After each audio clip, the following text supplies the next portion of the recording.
Good morning, everyone. Welcome to the ICT Workforce Preparation Initiative session. And for the record, for those that are online, this is a standing room only crowd. My name is Bill Cullifer, and I'm with webprofessionals.org. I'm pleased to introduce Alan Rowland from CompTIA and Dane Riley from Adobe is here to assist with this session. And we passed out a press release announcing this initiative. And basically, in a nutshell, this is an IT industry group launching an initiative, a strategic business initiative to accelerate ICT education. The centerpiece is a call to action, including a wider-ranging partnership with business, industry, government, and education, and we call for your support. Alan, if I could, from a CompTIA perspective, share with the audience, why is this important? Well, just from CompTIA's perspective and many other organizations that work with educators in California, we found that there seems to be a pretty big disconnect between people who are in the classroom and running academic programs and people who are making policy in Sacramento.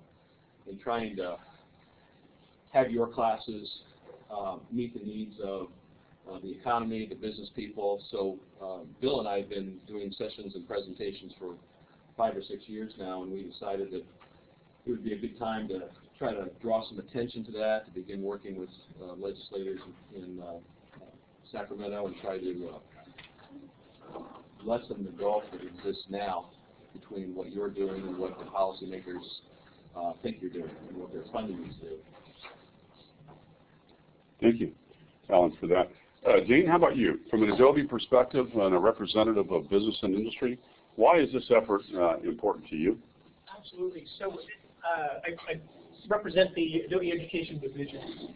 And a lot of people don't realize some of the ways that our company has diversified in recent years from what most people know us as the creative suite and the creative products to we've jumped into some of the big data and the analytics side of things with acquisitions like Omniture. We're now the #2 software as a service provider. So I tell you that for relevancy as to why I'm here.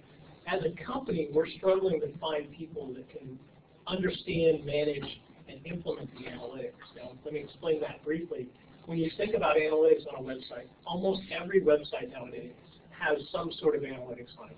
An educational website will have analytics to see what students are doing that are interested in attending an institution and what students are doing if they're in the learning management system and what's helping them be successful.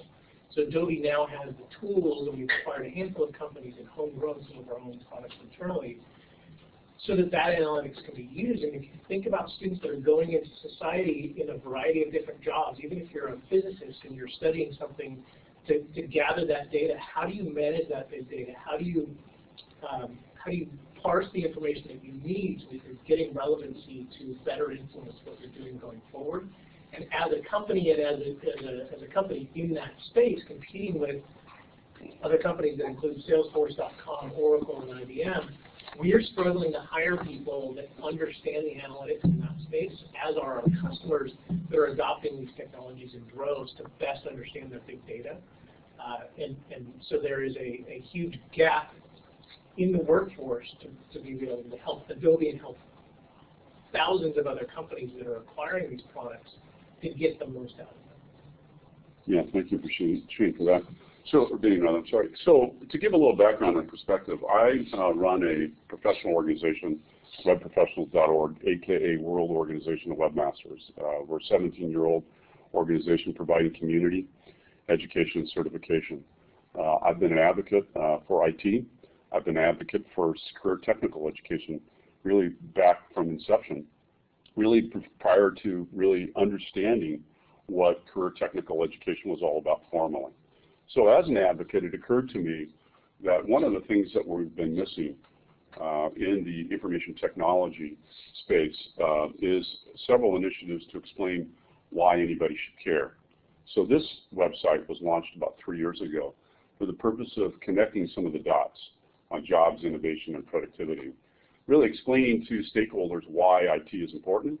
And we added the now because it's occurred to me and has occurred to me over the years that many of my colleagues that have been in information technology for a number of years, that are more senior, more experienced, and perhaps even silver-haired, believe that all the jobs have been outsourced elsewhere. And so the premise here was to talk about the shift in skills, and that many of us that bring a lot of soft skills and employability skills to the table can retool and play a role in the information technology space today.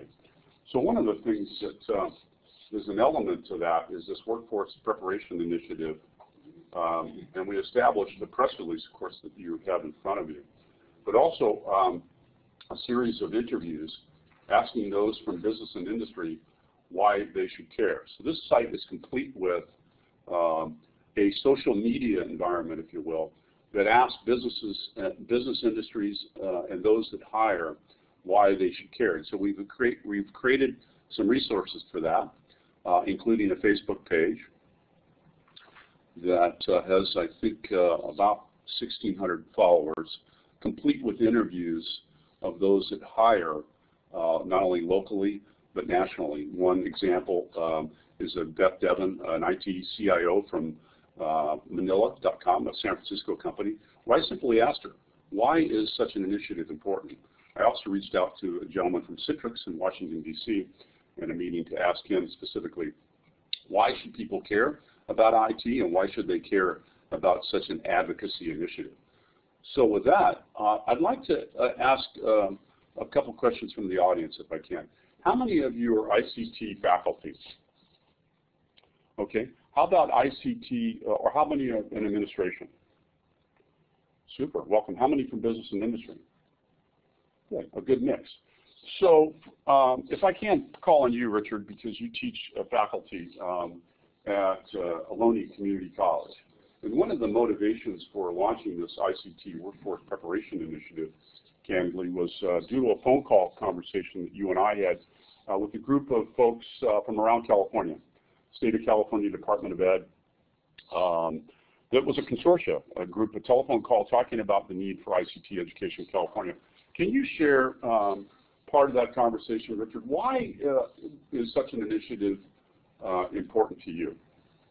Well, I think at the time it was kind of an emotional period. We were looking at big cuts prior to Prop 30 and what that might mean. And even though Prop 30 did pass and it did help us sustain, it didn't let us grow. And our school was looking at how they were going to be able to deliver what they're supposed to deliver education. And they just felt that it might be just easier to just add another English class rather than adding CPE classes, which are much more expensive to run. And, you know, we had 30 sections of English classes, and I think I said that, you know, we've got all these students transferring to college and leaving college without employment, without jobs, many of them coming back and trying to learn skills in IT to get jobs. It seemed like an upside down kind of situation for me. So. Thank you for that. Does that resonate to anybody? Does anybody in the audience, see a few heads shaking? Anybody like to comment on that? Yeah. Yeah. Before the Proposition 30, our dean called us in from Math and Science at Chicago College, and she wanted to cut anywhere from 20 to 30% of our 10 classes. And so we were sitting there looking at that, and then there was a lot of the people across the quad for other things. They looked at our classes and said, you guys are only graduating maybe 15 out of 55 people, and that's not cost effective. Here, we got Contemplate Your Naval 101, and we started with 55 people, we got 57. So that doesn't make any sense. So it's, and numbers and things, like when I walked into our office and showed all these numbers and things, it just bounced off. Appreciate that. Anybody else?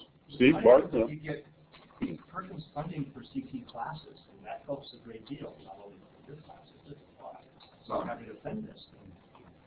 Now it's distributed to each school. Yeah, it's just, they wouldn't get it if they cut they're going to get less of it if they cut their CT programs. Yeah. Anybody else, or you had a comment? So, Alan, so what are the specific elements to this workforce preparation? Could you share? Yeah, I'm just going to jump in real quick Yeah. on the last comment about Perkins, and Richard hit it right on the head. How a school system allocates that Perkins money, to different programs, or how the state allocates it out to the various districts is critical. And that's one of the big issues that I think that Richard and Bill and others, we've talked about, trying to make sure that the California legislators really understand career and technical education and what that entails and how that money should be spent to drive the needs of business in the California economy ultimately. So, yeah. I'm sorry, back to your question. Yeah, so thank you. No, I appreciate that. So maybe if you could, Alan, here's some of the specifics. First of all, this is a call for participation. This is a call for action. And I'd like to add that this is a call for action for those that teach, administrators within school, but equally important, and perhaps maybe even more important, is a strong call to action for ICT industry professionals to participate. This is an initiative in a nutshell that asks the ICT industry to really step to the plate in a stronger way to participate in the mix, okay? So with that said, what are some of the specifics, if you don't mind just reading either off your press release or off of this website, what our call to action is? Well, some of the major ones, just recognize the strategic importance, which is near the top of our list of information and communications technology education to the U.S. economy. I mean, everything you do now is driven by some type of computer technology or communications technology. And a lot of folks, as Bill said earlier, think that all that work has been offshored and there's not jobs available, which is absolutely not true. Some of the other things is really to increase the level of digital literacy, which is a term I think not very well used, but more and more young people are becoming familiar with computers, but are they becoming familiar enough with computer technology to step into these employment roles in the future? My observation is currently no. They're not getting what they need through their high schools and in some cases some of their post-secondary programs. Part of the reason for that is there's not enough professional development for people who are in those programs to keep their skills current so they can deliver the type of quality education in a more effective manner. I mean, a lot of folks, as I recall when I was teaching during my 17-year career in education, people that wanted to keep up kept up, people that should have kept up sometimes didn't with current technology. So if you've got folks that are motivated to do that, they will. Other people will have to be motivated to do that in other ways. But those are some of the key things, but also to really help connect educators and businesses at in a stronger way, so that many of you that have convened advisory councils and so on to help guide your program development, how do we do that so that it's more effective? How do we do it so that it happens more frequently and the results are more obvious to your students and that will benefit the economy here in California. And elsewhere. Yeah, and elsewhere. How many of you, well, let me frame this. Can I get a volunteer from the audience? Does that resonate? In other words, would you benefit from having more involvement, or more involved ICT industry in the classroom? Anybody, can anybody expand on that? Steve, I'll get to you in a second because I want you to comment. How would that benefit you? The way it will benefit me is I need to update my curriculum that I offer. I'm offering 42 sections, and half of those haven't been updated in 7, 8 years. And we're talking about technology. I mean, it's outrageous. And I just don't have the horsepower to do that. But I also need the input to make it relevant, so that when it is updated, it's something that when the students are heading out the door, they're going to have those skills that are going to open up the door to someone else, one of the local employers. It will truly be a community college. One of our goals is to recruit Governor Chris Christie to come in and join our committee to yell at people. See if that'll help anybody. It seems to be effective the other night. Yeah, and that resonates with me because this is obviously a very fast-moving environment, right? And I think oftentimes what's missed, candidly, from my point of view, is an understanding that developing curriculum for the ICT industry is a very daunting, challenging. Not only do we have to, as professionals that teach these topics, have to do everything we can to keep pace. Developing curriculum in an environment where we get very minimal professional development time is a big challenge. And part of the element to this initiative, in many ways, is to promote professional development for academics, teachers that teach these topics, because we don't, in my humble opinion, invest enough. But I don't think it's enough just to ask government or education to be responsible for that. This call is a call for industry to participate, to help, whether it's financial, whether it's soft dollar contribution, or whether it's just simply going into the classroom to assist you in teaching these topics can go a long way. Sir, you have a question? Besides the curriculum, we need to have more experiences for our students because they still are not capable of passing the certifications without that kind of hands-on experience. That's what we're finding anyway. Yeah. That we need those internships, and if the industry can help us that way, it would be super. Yeah, I appreciate that. And job shadowing, and connecting some of those mentoring dots, right? Which all of these things exist, and we've talked about them for a number of years, but we need to step up our game a bit and actively get them involved. And as an industry professional, I can tell you that I've been asked to volunteer for a lot of things and do, but I need structure. When you say, come into my classroom, I need to know that you're prepared for me to come into the classroom at 11:30. So somebody needs to manage all that. Question, sir? Currently now, I teach computer science, and I'm firing down blind. I'm trying to guess what they need out there to transfer or what industry needs. Some of these people coming in, and I debrief my students, some of them coming in for a one-time, good-time deal to try to get a job outside there. I'm literally firing down blind. But then there's also another problem. If I'm going to train something that you guys out in the industry want, and I invest my time and effort to do that, then my dean comes up and says, guess what? Yeah, that was nice, Dennis. Here's a cookie. But we won't teach the class.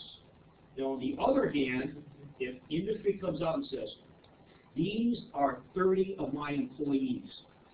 This is the software. We have trained you. I've got a lot of firepower to walk into my dean's office and says, you want to tell these people no? No, that's a very good point. With that kind of firepower, I can go right over her head. But I can't do that now. Thank you for sharing that. I agree with you 100%. We have the pleasure to have Steve Barth here from the California Community College Chancellor's Office. Steve, you have a comment on that? Paul, rather. Pardon me. I knew that. Just one thought is, a lot of, not here on the levels, but every CT program has an advisory committee with industry per law. And if you're not aware that there's an advisory committee with industry for your discipline within your campus, talk to your director and say, where's this advisory committee? How do I meet with industry? How do you get their feedback? Yeah. For your purpose? Paul, that's a really good point. And we've talked about this at great lengths. And, sir, could I call on you, Alan, to respond to that without putting you on the spot? What's better than others? Well, okay, I'm not belittling your comment, Paul. I just want you to know that there is conversation with business and industry about that process, and I would just like to hear it without putting you. Yeah, Bill and I served on a couple different committees, and something that happened to me last year was, just to make a very long story short, we received an email that said, here are some available dates for our annual advisory meeting. Bill and I again serve on this committee. We narrowed down the date and make plans to be in Sacramento on May the 4th. Well, I looked at my calendar and I realized I had another obligation in New York City, and I thought, okay, I need to decide. so I wrote back and I said, what is the agenda for this meeting? And the agenda was, we're going to report out on everything that's happened in education in the last 12 months, which I thought, well, that's a phone call. I don't need to fly to Sacramento and spend a couple of nights in a hotel to do that. And when I wrote those thoughts into the entire group, it generated a lot of discussion, saying what we found out is that somebody had a checklist that they were fulfilling by holding an advisory committee meeting. So we were not advisors, we were receiving information. Now I have to say that the first time that group met 4 years ago, we had a tremendous meeting. We had a lot of interaction. We had about 25 people there. There was great input from the group. But ever since then, it's been feedback. It's been here's what's happening. So we're, CompTIA as a worldwide industry organization, I have to decide in 2013 whether I'll continue my participation there. I probably will because I'm hoping to turn things around, but it was disappointing. Is this advisory committee of a local campus or college district? No, it was a DOE. Yeah. Okay. I'm talking about You're talking about the local committee. I'm talking about community college, either a region or a campus. Advisory committees that are funded under an academic workforce and the CT funding is a little different thing. This is advisory committees that should directly meet with that. Same thing applies though. And I'm not, and I don't. Right. They What we're doing. right. Yeah. Depends on the leader. Yeah. Depends on who organizes it, how they set it up. Sure. It's designed to get input, but that's the purpose of it. I agree. In theory, it makes a lot of sense. But let me tell you, I don't mean to belittle or criticize. Let me tell you, just get real for a second. I'm invited to, I serve on 30 of those nationally. And most of the time, it is 90% expressing to me how great and good things are doing, and very little time asking me what's needed. And so that's not meant to be a coach. It's meant to be educational, and how do we right that ship? Speaking of Wright, I have the pleasure to have in the audience Steve Wright from IM4Biz, an organization connected to economic development at the California Community College Chancellor's Office.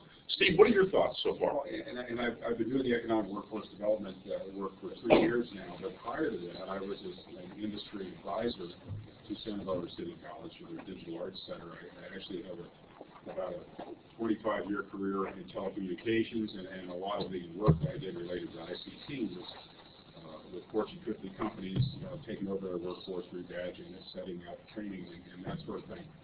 And so I'm familiar with their kind of demands and how they've shifted over the years. But when I was on those advisory meetings, and the reason when you and I were discussing this initiative that you have this morning, it really, what I see here is a desire to make the relationship between business and the educational system more effective. You used that word earlier, Alan. I think that's really the key thing about this initiative. Now, one of the things we're hearing right now, as we I hate to say compete for money, but with the budget cuts in economic workforce development and Perkins and everything else, all the different initiatives and plans are competing for funds. And one of the criteria placed upon us by our new Vice Chancellor, Von Thun-Quinlivan, is that we show a consortium of need, that there is a genuine need within the state among businesses or whatever to provide some capacity building in a certain workforce area. And furthermore, once that's established, and hopefully grant funding flows that direction, skills panels need, or some sort of way of finding out from business precisely what skills are you looking for here. And so I see this initiative that you're talking about here, and we actually had some discussion about the objectives prior to this meeting, to be an opportunity to identify the scope of workforce needs and the skills, and perhaps some of the best practices or pathways to achieve that. And among all these advisory committees that exist in all the regions and everything, to the extent that this initiative could provide some talking points to the ICT portion of that, I think that would be a tremendous value. Yeah, thank you for that, Steve. And I would say that in a nutshell, it's partnership. This is not meant to be critical. This is meant to really step up the game, if you will, for involvement of ICT industry in the mix, so we can actually play a stronger role. Let me, if I can, just read a couple of these for those they're potentially logging in online, so they're aware of what the specifics of this initiative calls on government officials, policymakers, planners, ICT business industry and organizations to acknowledge the strategic importance of ICT industry. You hear James talk about some of the disconnects throughout his keynotes on the fact that that seems very logical, that ICT is everywhere. However, it's, I don't think, really understood. Deborah from Baytech, we were talking about the difference last night between the awareness and the understanding of. What we need, I think, is an improved understanding of that statement, in my opinion. I also think we need to acknowledge the importance of the ICT workforce development and to take measures to stimulate ICT. And by the way, we're not just talking about community colleges, obviously, which play a very large role here in California and elsewhere. We're talking about secondary schools as well. To acknowledge the importance of digital literacy and ICT to user competencies throughout society. You know, oftentimes I hear, you know, the notion that kids have iPads and iPods and whatever smartphone that might be available today, and that makes them digitally literate. But obviously that's not the case, right? I mean, at the end of the day, nobody ever made money from watching television. We're not making money from browsing the web. We need to teach people how to fish. Embed ICT competencies into the educational system at all levels. And here's another big one for me, which I think oftentimes I want to put on the top of the list. Provide professional development and industry certification for 1,000 secondary and post-secondary ICT educators. For me, if there's a call for action, what I would like to have and see is a strong ICT industry collaborative that not only calls for, but provides support for educators to become best practice and certified. And I'm not talking about charging money, but I'm talking about an industry-driven initiative that's supported by industry, government, and education that provides 250 people or so to become Adobe certified, to provide 500 to become CompTIA certified. I happen to represent web professionals, and I would like to see some of them become web professional certified. So also to adopt and implement existing ICT educational strategies. You know, a lot of the material, the curriculum and the resources exist today. We just need to pull some of these resources together and work together better, I think. And then lastly, I think, well, pardon me, not lastly, in addition to that, to adopt, implement, well, pardon me, I said that, to become an active participant. When I say active participant, I think the biggest missing element for ICT industry professionals is they hear this, but they don't understand what that means, become an active participant. Why? Because we haven't developed a structure, an infrastructure for them to become an active participant. So what we need as a part of this initiative is to outline the specifics of how do we get ICT professionals into the classroom. They need structure, right? They need some kind of an element that says, Tuesday at 7 o'clock, show up here, and this is what we'd ask you to do. So, Alan, any comments on that? You know, I was going to have you click through onto another page, but one of the things that we didn't list on this particular page, there we borrowed some statistics from MPIC and some other sources, here we go. That's some economic information that really, if it doesn't provide you with some motivation for, not you, but you know, educators, business people, and policymakers alike, it really describes the California economy and what a big sector, what a big slice the IT sector takes up. It's just amazing. Yeah, here we are. So 4% of all companies. There was, here we are. $76 billion in wages in California are attributable to the ICT sector. 12% of private sector wages. So it's a huge portion. There we are. Significant job growth approaching 20%. So it's not like jobs are not available, but they're not available for people who are underskilled. And that's the challenge. we really feel like we're facing, and as a former classroom educator, you know, it's something that it's a great job security type of fact to know and be supportive of. But over 1 million California workers. There was another one that I really liked. I was missing it here. Oh, 46,000 companies, right at the top. 46,000 companies, and those are companies that identify themselves on some survey as having ICT needs. But if you think about it, practically every company you encounter has some kind of small and medium businesses are totally underrepresented in that statistic. So it's a huge issue, and we're hoping to, as Bill says, move the needle a little bit and make a difference. Thank you. Do you have any thoughts on that, Dave? I was able to witness something that was very interesting a couple of years ago, and a continuing trend in California. CSU East Bay did a study to see what they were providing to the local community as far as employees. And they found that 83% of the graduates from CSU East Bay were staying in the community and working at local companies, teachers at local schools, professionals in the business programs,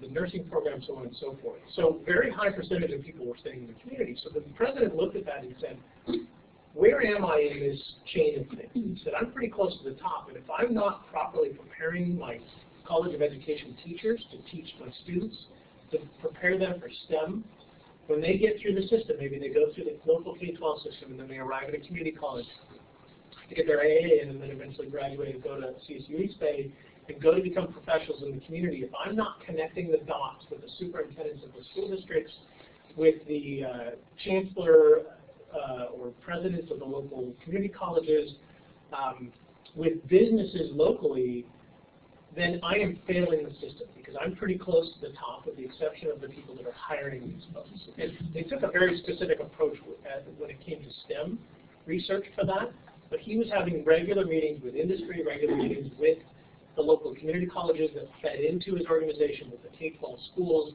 and with businesses to do that.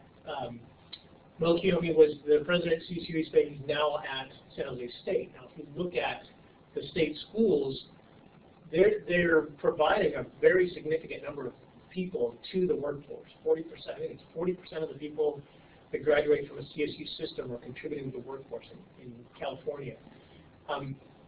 It's important to have those connections. And so often I see when I go to meet with a customer, they're not with a customer in higher education, they don't have those connections and don't have that understanding of it. 83% is a very large number. And for him to have that understanding that if he has failed the process in not properly preparing his College of Education faculty that are graduating both in undergrad and graduate programs and fitting them back into the system, there's problems there. Obviously, industry needs to get more involved to help influence that. But as was mentioned by a couple people in here,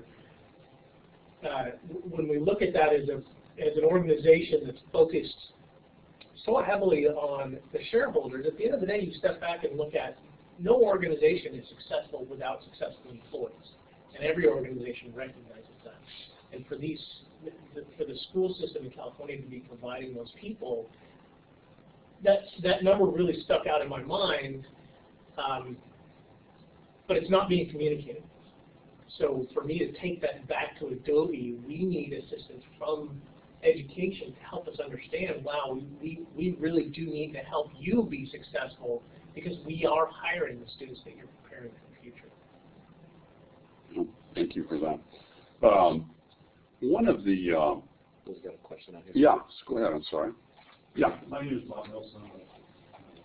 I'm a manager at NetApp, and so I'm a bit of an outsider, but I'm working with North Carolina community colleges in particular. I'm from RTP. Yeah, what's the NAP? I'm sorry. What's the acronym? NETAPP, NetApp. Okay. Who's a 900-pound gorilla chasing EMC. Nice. Nice plug. And there are some battles here that I think that many of the people in the local colleges are going to have difficulty with. You know, you're talking about an advocacy initiative as state, the biggest state in the union, probably the largest community college in the system, But what I would say in my experience working with Wake Technical Community College and developing a comprehensive program to develop professional storage-oriented engineers, storage and virtualization engineers for NetApp in our big center in RTP, is that somebody here said the focus had to be on a community. Because at that level you can get things done, and it means that when we started to teach a class in storage and virtualization last summer, Wake Tech was going, we just lost somebody because of compensation to somebody, one of the biopharmas in the RTP. I went into NetApp and there were 5 people that said, oh man, I'd love to teach that course. Now in the end, Wake Tech found the instructor because they knew it was their responsibility. But I think that us working with them at a community level was able to identify instructors, develop content. I onboarded one of their instructors, she reports to me.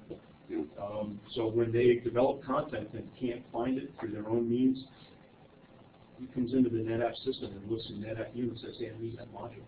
You got it. So at that grassroots level, the community college in the community and the industry, if they talk at that that ground level where things really get done level, there's lots of people that want to do so. Absolutely. Identify statement of requirements, that's what we do. Right. We kind of put it in business. Here's 10 things we want, and then we say, well, this is what we have, this is the delta, and can you help us develop the content of the delta? And we have.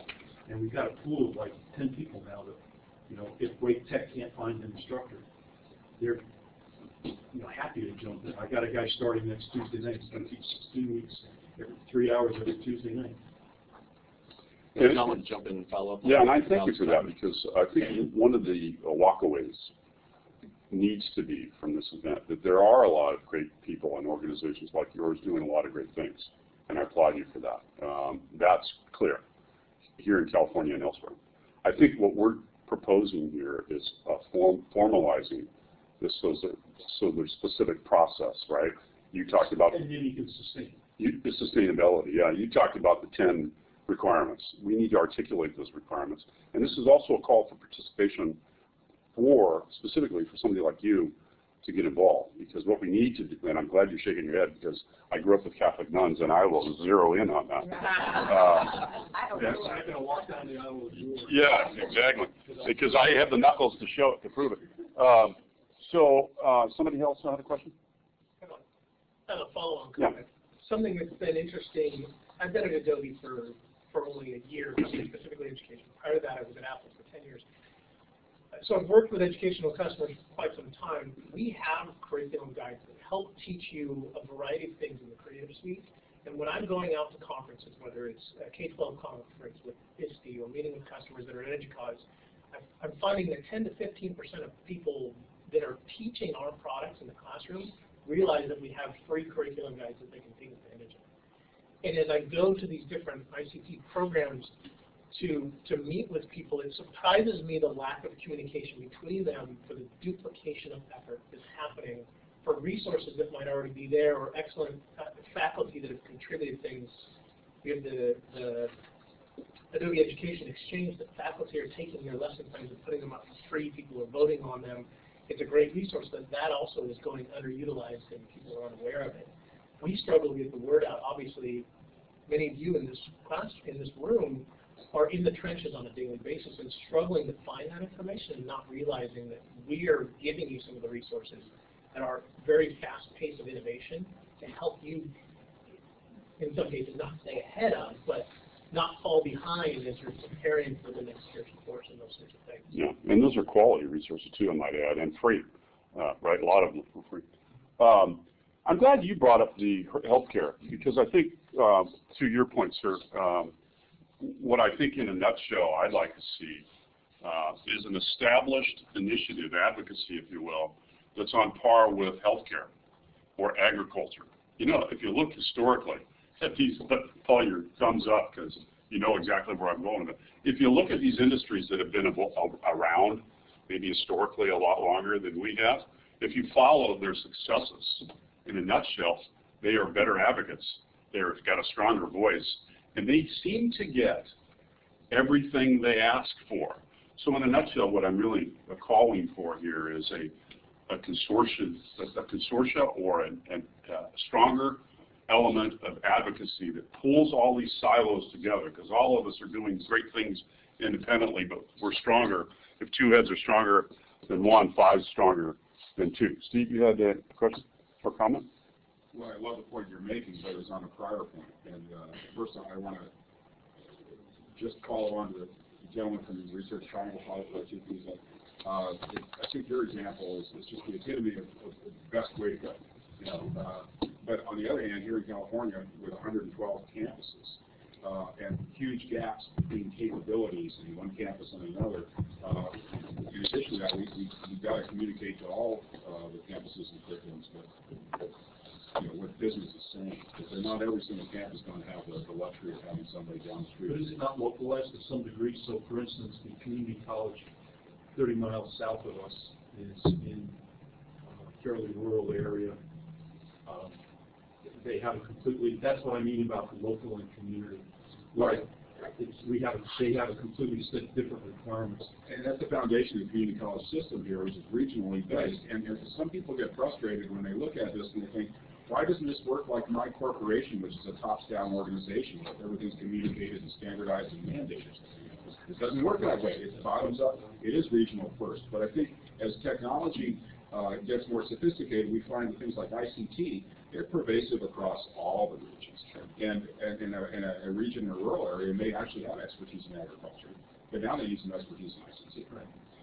And so I think that that's just one of the unique things about working with community colleges that I found challenging at first is you can't just mandate anything. You've got to grow it organically, and the community basis is best. Yeah. No, well said, sir. Yeah, I'm in charge of medical ICT at my school, and what my needs are dramatically different than what in a rural area. Yeah. It's very different, and yet I have to be state of the art, just like any other campus does. Right. Good point. Deborah? Comment. So one of the things, I'm actually from Massachusetts, not from California, and I am constantly always amazed at the wonderful reports that come out from the College of Excellence, the Center of Excellence, that sits there and really ties a lot of the data, like Dave was talking about, that, that data really can contribute to a lot of decision making. And my question comes in, how much are you going to really start trying to crosswalk data from not only the education system and the employment areas to really think strategically about how to better adapt and align things in a much more constructive way? Yeah.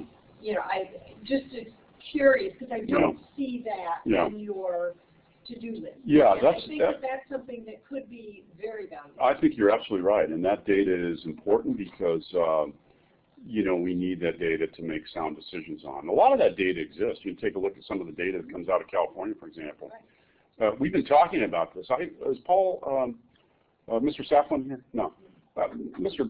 Saflin, and I go way back in this IT space, and we were talking about the efforts that were underway in Washington, D.C. in the 80s. These topics, we've been talking about this for a long, long time. A lot of the data exists. Do we need more of it? Yeah. Is it continually required to be updated? Absolutely. But that is an integral part of the process, even though it's not necessarily listed here as a key element to this initiative, but it is a strong component, and it needs to be recognized. Data a driver, and I think that's the distinction. It's always driven by data, right? Would you say? We make decisions based on data, right? Well, yes. I think the challenge is how you use that data. You can spin the data a million different ways to try to arrive at an answer. You look at some of the statistics you had up there a moment ago. That gives you a lot of answers, but how did you arrive there? And do you really know how you arrived there? And if you look at some of the challenges of doing analytics, there's so many online and offline systems. How do you get that data together? In a lot of cases, education is challenged with legacy systems that are hard to parse the data. They're running on technology that hasn't been innovated in 15 years, and yet it's an integral part of the system. So absolutely getting the right data and looking at it in different ways and having the intelligence to do that. So that's one of the things that we're challenged with as a company, is hiring people that can say, all right, we arrived at this result, but is this really truly going to influence what we're doing? And some of what we're doing really takes it from an advertising and marketing perspective in test and target. We actually found on our own website doing test and target, which means you put an image up and a secondary image, and the click-through on one or the other, 80% of the time, we're wrong on our assumption on which one's going to be more successful. So there's a lot more to it, and I think almost everybody. Yeah, so it's one last question, then we're out of time. Paul. Just one quick comment. From today's perspective, trying to track data is students. First, you have to keep a report back.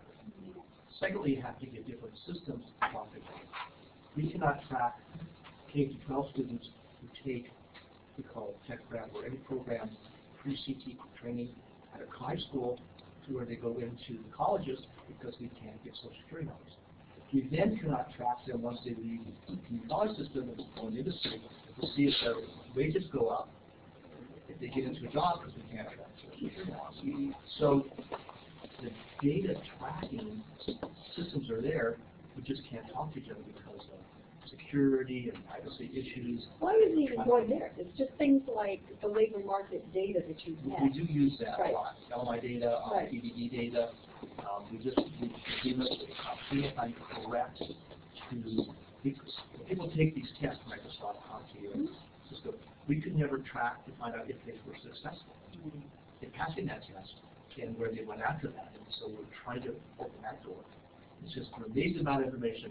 It's just putting it together and having the resources for people who are everything, analyzing and send that analysis out to the field.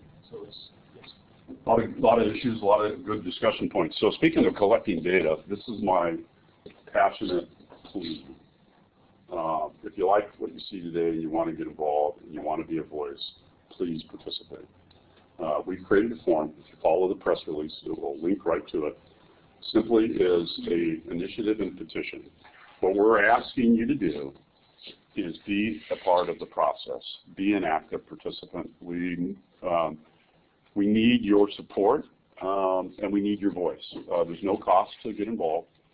And basically what we're asking people to do, if they're inclined, is not only complete it, so we can take these, cite these signatures that we have, and then we go, at the bottom have a little checkbox that says, can we use your information? If you don't want it to be public, we respect that. We have a strict privacy rule, but if you do, then we can publicize the fact that you're a supporter. And part of this effort is to interview stakeholders, to ask them, why is it important and why should people care? And then we'll post those videos of the business, industry, education stakeholders on the yitnow.org website. And with that, thank you everybody for taking the time. Great discussion, great dialogue. Thank you so much. We're out of time.